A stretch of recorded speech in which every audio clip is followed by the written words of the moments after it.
Again, before we start this video, another reminder in the description, booyah, let's crack on. How's it going, everybody? It's your Mosasaur Prince Steel Tethesaurus Yorkshire, and for a bit of context on why I'm doing the subject of this video, I was just reading through the Mosasaur Bible by our Lord and Saviour at the time, Dale A. Russell, may he rest in peace. Fantastic work. But I came to a particular page 66 and page 67. This particular couple of pages, there is this. Two impressive figures of an impressive mosasaur, a mosasaur I haven't really covered before, but I want to cover him. So today's video we're going to talk about one of the more definitive American mosasaurs, Platecarpus. So what exactly is Platecarpus? Well, as I dubbed him in the Mosasaur Common Name series, I called him the American Platecarp, so we know where he's mainly from, except for scant remains that are possibly from South America and maybe Europe and Russia. But anyways, enough about that. He's a medium-sized Platecarpine Russellosaurina mosasaurid. I know, taxonomy is still hard.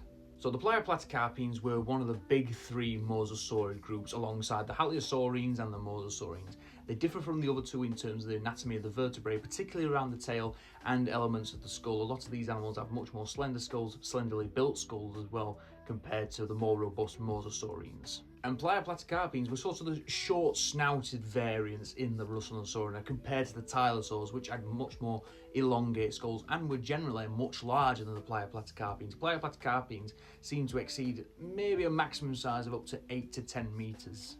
While your Tylosaurs, as we've seen with Tylosaurus rex, they take the mick, they're about T-Rex sized. So Platecarpus then was about 6 metres in length, maybe a bit longer, we're not entirely sure. Short skull, gracile teeth, so this thing was going after soft prey basically. It didn't like its hard stuff, but we have got occasional ammonites that have possible Platecarpus bite marks on them, in which case it weren't all soft, were it? Like I mentioned at the start of the video, most fossils of Platecarpus have been recovered from the United States, with occasional possible occurrences outside the United States, particularly found in South America and Europe, but these have been contested over the years. Now, Platecarpus lived from about 84 to 81 million years ago from the Santonians to the early Campanian, but there have been possible late Campanian records, but again, these have been contested. Particular formations that this animal has been found in is the Utah Formation, the Niobrara Formation, which is quite famous for a lot of its mosasaur density, as well as the Pierre Shale Formation, which again is very famous for its mosasaur density. When I say mosasaur density, I mean a lot of mosasaurs there, not like the phosphates, no, nothing can top that, but a lot of them. It's a very well-studied mosasaur, and that's on the basis of having so many different specimens of this animal, including specimens that include soft tissue remains and gut contents, so we know a lot about this mosasaur. In fact, it's what I like to call one of the big American three mosasaurs, the other two being Cladastes and Tylosaurus, which I have done videos on in the past, so if you want to go and watch them, please do. They're fantastic videos, in my humble opinion. Speaking of those two other mosasaurs, it seems like Platecarpus is found alongside Cladastes and Tylosaurus quite a lot. Well, in some cases, even inside Tylosaurus, because we've got evidence that Tylosaurus ate Platecarpus, which is a bit inconvenient for this fella. But it does seem like that these three are important to the Western Interior Seaway marine ecologies during the late Cretaceous. So maybe Platecarpus filled out a role that the other two couldn't fill out, with obviously Tylosaurus probably being the top predator and Cladastes being a much quicker, much faster hunter than both of them. So a brief history on Platecarpus itself, and when I mean brief, I mean very, very brief.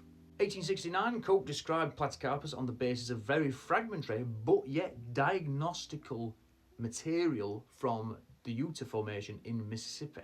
But as this was our good friend Cope, and this was the late 1800s, and this was also the Bone Wars, so he was up against Marsh, he was trying to name as many taxa as he could of fragmentary material. And unfortunately, he named several specimens of Platecarpus as Holcudus and Lyodon. Oh yeah, the infamous Lyodon, the prognathodon before prognathodon was cool mosasaur. Now, in 1871, Cope decided to name a Platecarpus specimen Lyodon, brackets Platecarpus ictericus, from the Niobrara Formation. And the year after that, 1872, Cope then decided to name another Platecarpus specimen, Holcodus, brackets Platecarpus coryphaeus, from the Niobrara Formation. So it got Platecarpus, it just didn't know he had a Platecarpus. And it's not only them two, it's multiple different Platecarpines that have been put into Platecarpus and then brought back out because it turns out they're distinct, such as Angolosaurus, Plesioplia Platecarpus, very similar, and gave Gallimimus as well as other Platecarpines. There's too many of them flipping and flopping out of Platecarpus, which is quite funny because it's a hydropedal mosasaur, so it's got flippers. Yeah, I'm hilarious. So as of the modern day, the type species Platecarpus tympanicticus is the only valid species of Platecarpus. Hopefully. Now I want to talk about probably one of the most important mosasaur specimens, but probably the most important specimen of Platecarpus apart from the holotype, and it's this specimen, LACM 128319.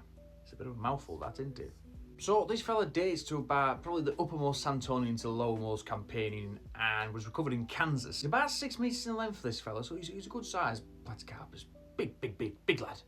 Now, not only is he a fantastically preserved articulated skeleton, but he's also got soft tissue remains, and I'm talking organs, I'm talking skin, I'm talking stomach contents. Absolutely brilliant. What's really good is that his tail is preserved in life position. Basically what this means is that where we expect the tail to bend down to create that bottom lobe in correspondence with that top fleshy lobe, it's there, it's been preserved in life position. We know exactly where the tail would bend in this animal if it was alive today. What's really unique about the anatomy of the tail vertebrae, particularly towards the end of the tail, is that they have small little grooves built into them that allowed for ligaments to sit in them and create that side-to-side motion of the tail. So this thing was flopping its tail about like a fish. It was what we call carangiform locomotion, or more commonly known as fish locomotion. A lot of hydropedal mosasaurs with flippers, would actually use this kind of locomotion rather than the eel-like locomotion that Aegyalosaurs would do, you know, the Komodo dragon-looking ones. Now, funnily enough, this specimen has also got scale material. Well, I mentioned it earlier, didn't I? But anyways, so we've got scale material across the entire specimen, not in one big, sheet, but in different patches. For example, on the snout and the top of the head, we've got hexagonally shaped scales. On the jaws, we've got long rhombohedral overlapping scales. On the body, we've got rhombohedral scales that are quite tightly packed, but they're also in diagonal rows, and this probably would have helped with body movement as this animal was swimming through the water. On the tail now, this is interesting, on the tail you've got taller scales, and them being taller actually assisted in the side-to-side motion of the tail, so they would have actually helped this animal with swimming. Additionally, the scales on Platecarpus are proportionally much smaller than the scales seen in Aegyalosaurs, so this was a streamlined adaptation. The smaller the scales, the better they are for being streamlined in water. So not only was the shape of the scales important for making this animal streamlined and able to swim brilliantly, but the size of them as well. Size does matter.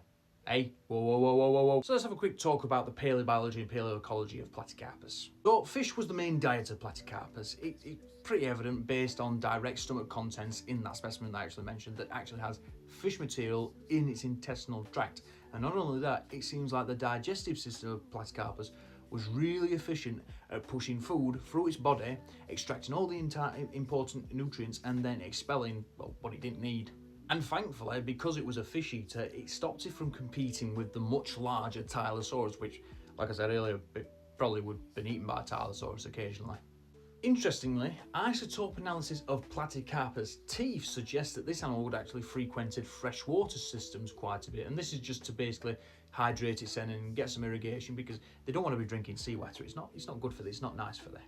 Now, me and my mate Panoniosaurus said, you should stop by more. We can have a bit more of a drink. You two have water, I'll have a proper beer. Also, from the implications of these isotope analyses, we also see that Platecarpus was probably endothermic, so it could generate its own body heat, and this meant that this was probably a fast-swimming animal, a pursuit predator of fish. I mean, that's got to go after them fish quite fast, so of course it's going to be fast.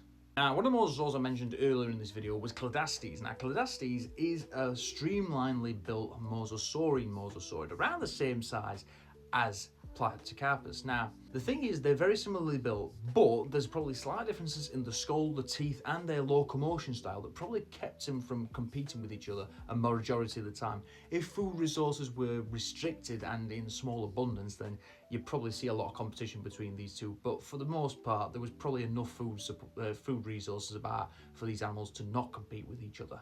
But unfortunately, it seems like in the Campanian, Platecarpus went extinct, and we're not entirely sure why it went extinct. Now, there's a couple of different theories about this. I mean, I've got a few thoughts on it myself. In particular, it's possible that there was intra-family competition from other Platecarpines. What do I mean by this?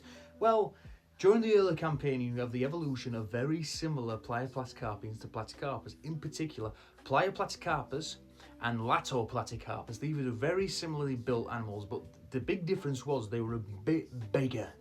So that is possible, but you've also got to remember that during the time that Platecarpus was in its heyday, there were a lot of other different Platecarpians around, but some of these had differently built skulls and differently built paddles, so it meant that they probably locomoted differently and fed differently than to Platecarpus.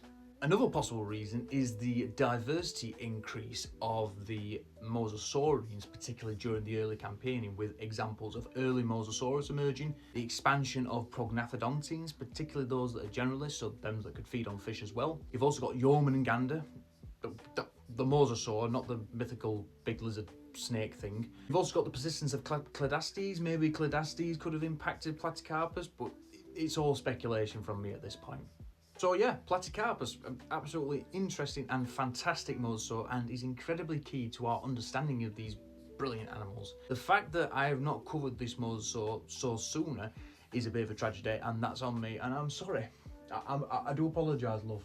I'm right sorry. If I've upset them, write a letter to me and send it to me. Oh no, they can't, can they? They're all dead. But yeah, thank you very much for watching this video, guys. I hope you've enjoyed this video, and again, remember the donation links for the Run for Autism October challenge will be in the description below, so if you want to donate, you know, follow those links. Anyways guys, hope you enjoyed this video. See you later. Ta-da, bye.